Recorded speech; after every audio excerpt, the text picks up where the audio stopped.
50 ఏళ్ల జీవితంలో సునంద పుష్కర్ 25 ఏళ్లు విధితో పోరాడుతూనే ఉంది. ఎన్ని అవాంతరాలు పలుకరించినా, విధి ఎన్నిసార్లు వెక్కిరించినా ధైర్యంగా నిలబడి ముందుకు సాగుతూనే ఉంది.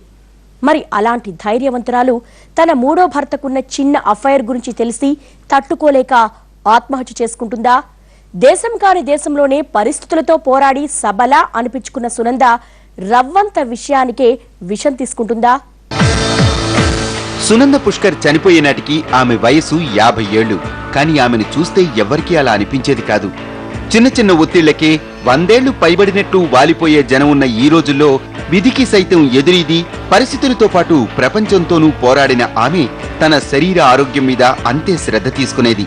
రోజు వ్యాయామం, యోగా చేయటం ఆమెకు అలవాటు. ఎన్ని ఒత్తిళ్లనైనా తట్టుకునే శక్తిని ఆమెకి ఇచ్చింది ఇవే. అందుకే 45 ఏళ్ల వయసులో ఉన్న సునందను చూసి మన శశి థరూర్ వారు కూడా మనసు పడ్డారు.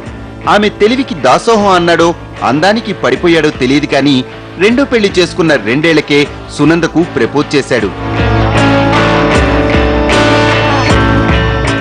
జీవితమంటే తెలియని వయసులో తొందరపడి చేసుకున్న మొదటి పెళ్లి 2 ఏళ్లకే పెటాకులైంది. తెలిసి చేసుకున్న రెండో పెళ్లి సాఫీగా సాగుతున్న తరుణంలో విధి వెక్కిరించింది. కష్టంగానే అగాధం అంచుల్లోకి పడిపోయినా ధైర్యంతో పోరాడి విజయమనే శిఖరాలను అధిరోహించింది. 45+ కి చేరేసరికి జీవిత సారాన్ని మొత్తం చదివేసింది. అలాంటి ధీరవనిత ఓ చిన్న విషయానికి ఆత్మహత్య చేసుకుంటుందా అంటే నమ్మడం ఆమె గురించి తెలిసిన వారి వల్ల కావటం లేదు. జీవితంలో ఎన్నో ప్రతికూలతల్ని ఎదుర్కొన్న సునందకు పాక్ జర్నలిస్ట్ రూపంలో ఎదురైన సమస్య ఆమె జీవితాన్ని చిన్నాభిన్నం చేసిందా అన్న అనుమానాలు లేకపోలేదు. ఇన్నేళ్ల జీవితంలో ఎన్నో ఆటుపోట్లు ఎదుర్కొన్నా ఏనాడు ఆమె భయపడలేదు. శశి థరూర్తో పరిచయం మీద మీడియా ఎన్ని వార్తలు రాసినా ఆమె పట్టించుకోలేదు. రెండెవూస్ స్పోర్ట్స్ వరల్డ్ లో $700 మిలియన్ ఈక్విటీ ఆమె పేర రాసినప్పుడు కూడా ఆమె పొంగిపోలేదు. ఐపీఎల్ కేరళ కొచ్చి ఫ్రాంచైజీ ఆమె పేర రాసినప్పుడు మీడియాలో వచ్చిన వివాదాలు చూసి ఆమె కుంగిపోనూలేదు. అసలు ఏ సంబంధమూ లేకపోయినా తనకెందుకు అంత వాటా ఇచ్చారని మీడియా అడిగితే తనకు ఆ అర్హత ఉంది కాబట్టి ఇచ్చారని ధైర్యంగా సమాధానమిచ్చింది.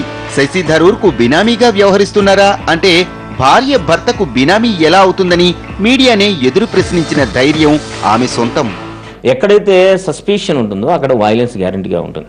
కానీ వాళ్ళిద్దరి మధ్య సస్పిషన్ ఎంటర్ అవ్వచ్చు. ఎందుకంటే ఆల్రెడీ శశి థరూర్ ఒక అమెరికన్ జర్నలిస్ట్ తోటి ప్రమాణంలో ఉన్నాడనేది ఒక అలిగేషన్ నడుస్తూనే ఉంది. కాబట్టి ఆల్రెడీ వాళ్ళకు రెండో వివాహం, ఆల్రెడీ అతను డివోర్సీ, ఆల్రెడీ ఈవిడ కూడా ఒక రిలేషన్షిప్ బయటకు వచ్చిన ఉన్నది. కాబట్టి వీళ్ళందరికీ కూడా ఇలాంటి ఎక్స్ట్రా మ్యారిటల్ అఫేర్స్లో అవతల వ్యక్తి ఎప్పుడైతే ఎంటర్ అవుతారో డెఫినెట్గా అపోజిట్ పార్టీ మొత్తం డిప్రెషన్కి వెళ్ళేందుకు ఎక్కువ అవకాశం ఉంటుంది. దాన్ని నిలదీసేందుకు ఎక్కువ అవకాశం ఉంటుంది.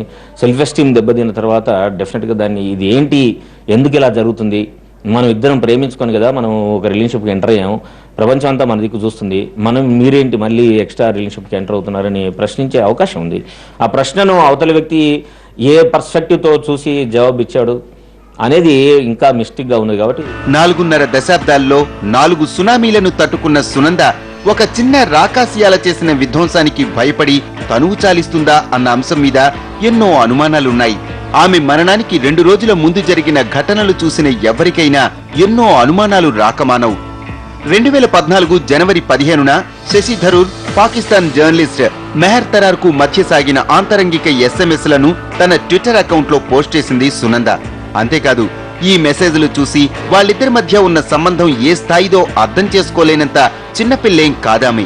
అయితే తరార్ వెంటనే స్పందించి అవి తన మెసేజ్లు కాదని, తన అకౌంట్ హ్యాక్ అయిందని చెప్పుకొచ్చింది.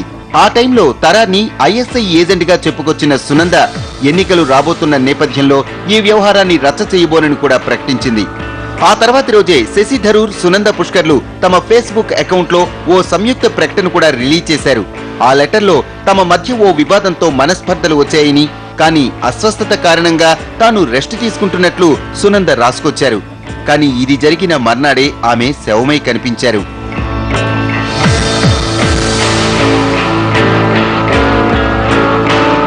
ఇది జరిగిన ఏడాదికి ఆమెది అసహజ మరణం అని తేల్చారు.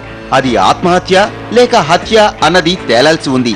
అయితే ఐక్యరాజ్యసమితి అధ్యక్ష పదవికి పోటీ పడ్డ వ్యక్తి వైపు ఇప్పుడు ప్రపంచమంతా అనుమానంతో వేలెత్తి చూపిస్తుంటే ఆయన మాత్రం సునందది హత్య అని తేలటం తనను షాక్కు గురి చేసిందంటూ రొటీన్ డైలాగులు చెప్పుకొస్తున్నాడు. సునంద మరణించిన మర్నాడే హడావిడిగా అంత్యక్రియలు పూర్తి చేసిన శశి థరూర్ ఎన్నికల్లో తాను నమ్ముకున్న కాంగ్రెస్ ఫేటే మారిపోయేసరికి తాను కూడా ప్లేట్ మార్చి మోడీ భజన మొదలుపెట్టాడు. సడన్ గా ఎందుకింత మార్పు అని ఆలోచించిన వాళ్లకు ఇప్పటికి సమాధానం దొరికి ఉండవచ్చు, కానీ దర్యాప్తు సంస్థలకు మాత్రం ఆధారాలు దొరకలేదు. అవి దొరికితే ఆమె మరణం వెనుక ఉన్న అదృశ్య కోణం బయటకు వస్తుంది. అప్పటి వరకు ఆమె మరణం మిస్టరీయే.